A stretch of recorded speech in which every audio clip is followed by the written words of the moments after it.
Tinutukan ng ating mga kababayan ang awayan ni Ramon Tulfo at mag-asawang Raymart Santiago at Claudine Barreto. Pero talaga namang malikhain ang ilang nating netizens dahil kalat na ngayon sa internet ang ilang kakatuwang imahe kaugnay sa gulo.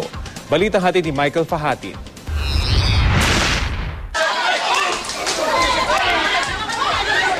Nagkasapakan na sa naiya. Ang video ito kumalat na sa internet.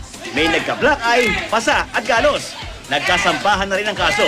Pero hindi tumitigil dito ang pagsubaybay ng mga Pilipino sa umatikabong bakbakan ng mga Santiago at Tulfo. Dahil maging sa internet, kumalat na rin ang mga banner na ito sa pagkutuos ng pamilya Tulfo laban sa pamilya Santiago. Dahil nadihada raw si Mon na may tatlong kapatid na sina Ben, Rafi at Erwin. Pero teka, tila ko lang naman dito ang mga Santiago.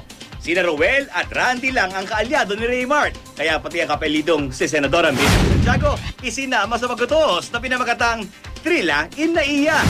Hango sa laban ni Muhammad Ali at Joe Frazier noong dekada 70 na Trila in Manila. Natago kayo. Takot ba kayo? Kayo ang sinasabi nyo? Panalo na kami dito sa tatlo. Kami ang magdesisyon yan, hindi kayo. Ang yayabang nyo.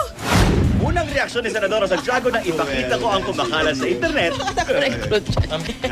Well, I must say it's humorous.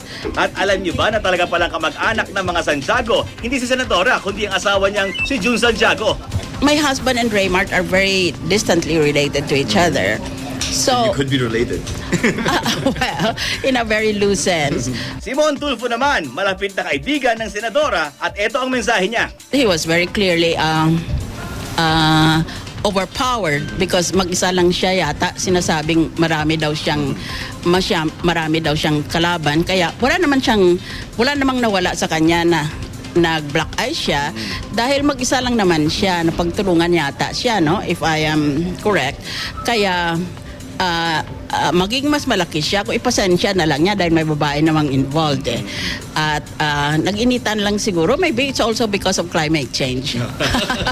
Kaya malamang, kahit sa biro lang, hindi matutuloy ang banner na ito dahil imbis na mapalaban daw si Senadora Santiago, magre-referee na lamang daw ito. Both sides are my friend. The Tulfo's brothers are my close friends. Since I grew up as a lawyer, I've been close friends with Ramon Tulfo since I was a fresh graduate from UP. And Raymart is in some way related to my husband. So I hope for the best.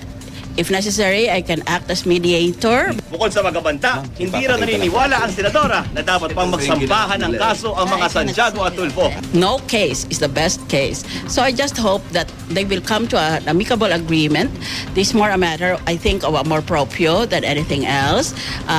Nagkasuntukan yata sila o nagkasakitan. Pero basically, it's a question of pride, hurt. Ang natutuwa lang sa paglilitis ay ang abogado kasi kikita siya eh.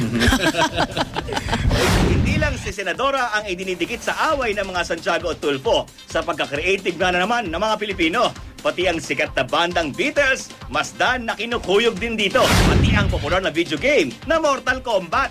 Ganon din ang sikat na sikat ngayong Avengers, kung saan si Hawkeye may black eye. It's very, very clever. They're very creative minds. I'm very proud of the Filipino creativity. It's very high level. Pang-global level talagang ang abilidad ng ating mga graphic artists. Michael Fahatin, GMA News.